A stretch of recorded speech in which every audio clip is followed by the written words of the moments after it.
Dispatch 2 is doomed. Bit of a black-pilled approach on a project that probably hasn't even started yet, I admit, but I've gone through several interviews now with the people behind Dispatch, and again and again and again, they demonstrate a complete obliviousness to what actually made the game good. In fact, more often than not, they seem to prefer the exact opposite of what made the game good.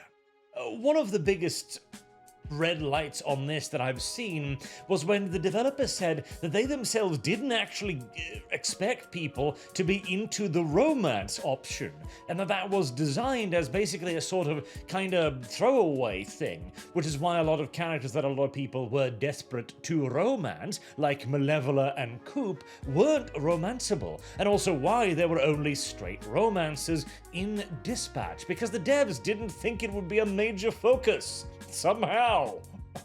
Meanwhile, I felt like that was a core focus of the game, but beyond that as well, this article sums up a lot of it quite excellently.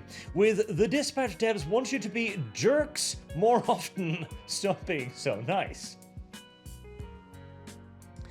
The game that is right now being praised primarily for being a return to the old school superhero entertainment is created by developers who would prefer it if you were a bigger douchebag to everybody. Like, so much of the reason why Dispatch became such a phenomenon that it was precisely because it was a nice game, as a stark alternative to the current ongoing trend of evil and asshole superheroes being seemingly the only thing we get. All we have had now of superhero entertainment for the last 10 odd years has been deconstruction of the superhero genre, or stuff that basically amounts to parody. Meanwhile, Dispatch, which dared take itself seriously, at least it appeared to, well, it was roundly applauded for it, and yet now, I mean, it genuinely looks like it was all a complete and total accident. So, we're going to read through this article because it gives us a lot of little pointers. More than 2 million people have played Dispatch, the narrative-driven superhero game from Ad Hoc. That's countless millions of choices made across each run, with dozens of variations and scenarios only a handful of people might seem so far. Now the finals wrapped up and people have spent more time with the game, Polygon asked Dispatch narrative director Pierre Short and creative director Nick Herman which choice stats surprised them the most. It wasn't whether folk cut Coop or Sonar, though they were not expecting more people would cut Sonar than Coop. Really? You expected more people to cut the hot, dangerous female femme fatale assassin and keep the furry man? Okay. When content creators shy, most critical, white voices the former, or which romance interest they opted for. The biggest surprise was just how damn nice most of you are being. Very often people pick the most boring things. Sure, jokes, everyone wants to be nice, so a lot of times we're trying to keep it entertaining for them, but I'm so disappointed in so many choices. So, here's the thing. A big part, again, of the importance and the popularity of Dispatch was that it played it straight. It did. And God, I myself too. First episode, I was like, okay, this is gonna be a boys thing. Everybody's gonna be real themselves to be terrible human beings sooner or later. And Blonde Blazer, an attractive woman who's nice to me. Oh yeah, she eats babies. There's no question about it. Because we had been so thoroughly conditioned to believe that. And the fact that Dispatch wasn't that was the biggest surprise, and a pleasant one as well, that one could imagine. Short admits some of the incongruity between what Ad Hoc hoped for, a broad range of good, bad, and middling outcomes, and what players chose, almost always a polite choice, come from challenges inherent in making games like Dispatch. The protagonist here has a distinct personality that may be out of sync with yours, and he's not here as an empty vessel for you to fill, but that's on purpose. Well, Again, no, I disagree. See, they say Robert is a character. Sure, it says. You roleplay as Robert, and this is going to piss off some people, but this isn't about you. It's about you and Robert, about you roleplaying as this type of person. Again, no, that's... Listen. Robert is perhaps one of the blankest of blank slates characters I think I've ever unironically seen, okay?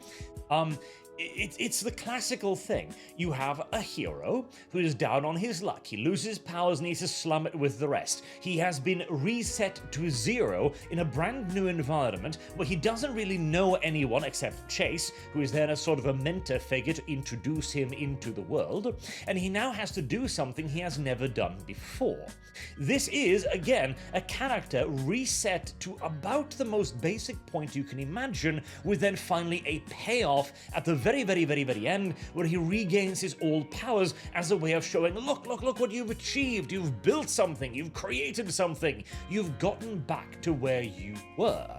And as for his personality, again, he's rather studiously bland, charismatically so, mind you, in a tasteful and good compelling way, but studiously bland. And as for the romances, okay, I love the romances in Dispatch, don't get me wrong, but it definitely does have the whole, oh hey, vanilla protagonist, have my babies please, kind of feel to it. As the women just kind of throw themselves at Robert for, well, not really that much of a reason, beyond that he has had puppy dog eyes and he used to be Mecha Man, I guess. Robert's type is generally decent and friendly. He jokes, he flirts, but he wants the best for almost anyone he meets. It's easy to just keep that attitude going in each episode, but he doesn't have to be that way, nor does he have to do the things you would do in real life. You can express what version of Robert you want. Yes, and we did, and it's the nice guy. See, again, I understand from the studio perspective that they would have preferred more variety and choices because they made lots of different options, right? They made lots of different endings, presumably, lots of different variations, variables, but the fact that people picked the good guy routes shows you that what people actually wanted wasn't a bad guy variable. It wasn't a twist where you turn out to be a douchebag to everyone. It was actually for you to be the hero. People just wanted a gosh darn hero. And apparently, against your better wishes, he was, and you delivered that. One scene in episode 4 stands out, Herman and Charlotte. Robert helps Mandy, aka Blonde Blazer, fix her dress before she heads out for a date with her alien boyfriend Phenomenon. No. Am I No, okay, God. Wait, is this the author of the article making a mistake, or the writers? God help me. But no, that was going to a charity gala after she'd broken up with Phenomenon. A common trend the team noticed is players had formed strong opinions about Mandy by this point, for whatever reason, and are firmly on Invisigal's side. When Mandy asks Rob how she looks, you have the option to be kind, helpful, or rude and dismissive, no remote for guessing what most popular choice is. You talk a big game on stream, and the second you get the opportunity, you do the boring thing. Herman laughs. Well, of course, because she looked amazing. Not to mention, if you do indeed assume that she's a puppy-eating super murderer, you act nice to the puppy-eating super murderer.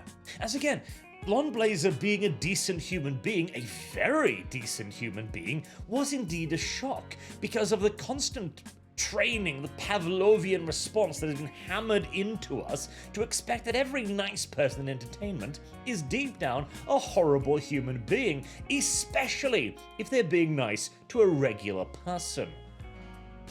This scenario is particularly surprising to the team, as players tend to form unreasonably antagonistic attitudes towards Blonde Blazer. I fucking knew I wasn't the only one. I goddamn knew it.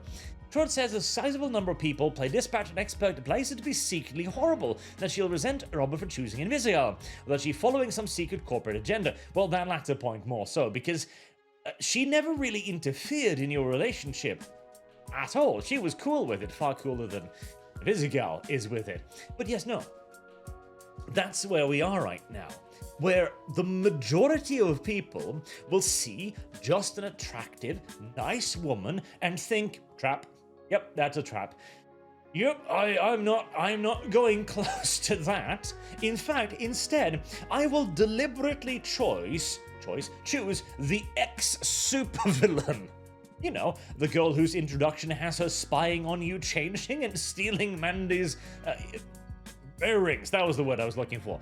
That one. I'm gonna rather choose that one because at least she's outwardly evil. She is outwardly bad. So her evil is on display. What you see is what you get. Whereas Mandy, what you get is, well, eventually a date with her freezer as you're chopped off into tiny pieces by heat vision. For a variety of reasons, from the prevalence of cynical superhero media like The Boys, the general level of cynicism in society more broadly, they struggle to imagine someone just being decent, yet they still don't act on those beliefs or assumptions, wrong as they may be, which Charlotte sees as a missed opportunity for some deeper self-reflection. Okay, so this is a bit of an interesting one. These games are a chance to explore the version of yourself that maybe aren't really there, Charlotte says. Maybe you are too afraid to say the thing or make the joke or step up and defend yourself in real life, but I think that if we give you these practice runs, maybe next time you can. Well, here's the thing. We don't expect the world to be nice. We have been browbeaten for so long that we've long since given up on that assumption. But that does not change us. See, the interesting thing is, we gamers in particular, we're actually really good people. In fact, too much so for far too long, which is why we've allowed far too many game companies to run roughshod over us for years and years with ever more predatory practices, where we are willing to forgive and forget the most horrible of abusers so long as we get a little head pat in the next installment of the video game. Hell, I remember when Napoleon Total War, a fully priced expansion pack, was pitched to the fanbase as an apology for the utter mess that was Empire. Oh boy. Oh boy indeed. So we will act nice because we want to have the world be nice. We want everything to be nice. We will steel ourselves for the betrayal, but we will not simply lean into the horribleness of it all, which I think is rather fascinating. Also, there are also more practical issues. People aren't seeing a lot of the content ad hoc put into dispatch. Charlotte uses one early example where Gollum, one of Robert's team members, is behaving atrociously. You have the option to boot him out of the conference room during a meeting or try to make peace and offer him a chair. Yes, Gollum can't fit in a tiny chair, in the case of Robert's method and yours not aligning, even if the intent is the same. Most people are being nice and only see that version of Robert without knowing what happens if you kick him out. The answer is that Robert establishes a bit more authority and Gollum gets pissy and refuse to take orders during the next shift. Now, that one is actually a good point, because I too immediately was like, no, kick him out. He has aggressed upon you twice now. It is time to punch the douchebag back. Simple. There's not a not insignificant collection of other examples, but the one that's shaping how a lot of people see the game involves the romance choices, namely the fact that most critics and players don't realize Dispatch lets you ignore romance altogether, and this is a mind-boggling thing here. You don't have to kiss Mandy ever. Herman says Invisigal might fall for you, but you can say no, you know. Again, to me, and to the, I think I saw a Twitter post that showed 8% of people hadn't chosen any romance. That means that 92% of people viewed this game primarily as a romance game, and it seems unimaginable to see how you could view Dispatch as anything but. And the fact that the developers who wrote the romance apparently were blind to this fact is mind-boggling. And another point as well, Dispatch had apparently been in development since 2018 in one form or another, initially being in life as a live-action show. God help me, I'm almost perversely intrigued. And then undergoing several major changes over a lengthy development period, including 2 publishers and then finally a collaboration with Critical Role before actually being released. This thing was in full-on development hell for absolute ages, and the fact that it came out and was so good and received such broad appeal and praise is nothing short of a miracle. A miracle that by any real logic should not have happened. Invisigal's story has multiple endings as well, and her good guy outcome isn't tied to romancing her. Instead, it evolves from choices you make supporting her as a person, not as a love interest, and even the jobs you send her on during each shift play a role in how she eventually sees herself. You can fall in love with her and still have Invisigal end up a villain. That would suck. Support her without being her lover. There's a lot more going on Dispatch than most people have realized yet, Herman says. Even some late game scenes play out significantly different depending on the choice you made earlier and who is or isn't around as usual. You just have to actually make choices that get you out of your comfort zone first. But I don't want to. See, this is one of the fundamental disconnects between people who make games like these and the audience. I don't want the ending where Invisigal turns out to be a villain. I don't want to play through the story actively being a douchebag to Invisigal. That holds absolutely zero appeal for me. In fact, going through the game once and having a good experience, that was all I was really asking for. And I'm now very slowly going through it one more time to check out the Mandy route as well, and that's about it. I don't want to be sad. I don't want the bad ending. I don't think most people want the bad ending. Ad Hoc admits that some of these issues may stem from design choices, and Charlotte says the team is considering an update to give players a clear idea of choices' immediate consequences, not necessarily in my opinion. Other issues are built too deeply into the game to fix, though, like making Invisigal so present in Robert's daily life. Charlotte and Herman says they realize it was a mistake to keep Mandy so distant and to not let players see her on screen as often, which make them naturally more inclined to form an attachment with the latter. So while they're disappointed that folks don't give Blonde Basin much of a chance, they do understand. And I don't even think it was that. I literally do think it was because she came off as a good person, which we're scared of these days. Although I do agree, I would have loved to see more character development, as honestly, they could easily have squeezed in another 2, maybe 4 episodes before I would have gotten bored, focused on the cast of Z-Team, focusing on their backstories to a greater extent. As one of my favorite parts were the interactions with Flambe, honestly, because he is just a lovable fucking asshole, and I adore him for it. And they also mention here that they would love to work in Dispatch Season 2, and they are. Like, there's no goddamn way. Unless they themselves also realize that, shit, how did this work out the way it did? And then think, we can't repeat this. If we try, we are going to fail. This all happened because of a beautiful conflagration of chaos and coincidence. So we're not going to touch it evermore and simply allow it to remain a good memory. And part of me would actually prefer that to the alternative. Although, there's also another interview that we'll just touch upon briefly, and that is what the industry can learn from this. So, what they believe the industry can learn from this is that multiple choice narrative games aren't as unpopular as people think they are. I don't think that's the correct takeaway, because if you look at the initial sale figures of Dispatch, when it only had like 10,000 people playing concurrently, there was no interest for a multiple choice narrative video game, even with an amazingly huge cast of popular characters, or YouTube personalities like Jacksepticeye and Moist Critical and mainline actors. The game had everything going for it in terms of PR, even again a collaboration with Critical Role that didn't achieve any sales figures. 10,000 concurrents, that's it. 100,000, 200,000 sales maybe if you're lucky at that point. What made it break 2 million sales was because people then played it and realized, oh, this is good, and then spread word of mouth of it. That is what the takeaway here should be. You just need to make good stories again. It wasn't the fact that it was a multiple choice narrative game that made it successful, it was the fact that it was a good story. And if you were to package that in an RPG or a strategy game, I am old enough to remember when strategy games were about the story, the campaign.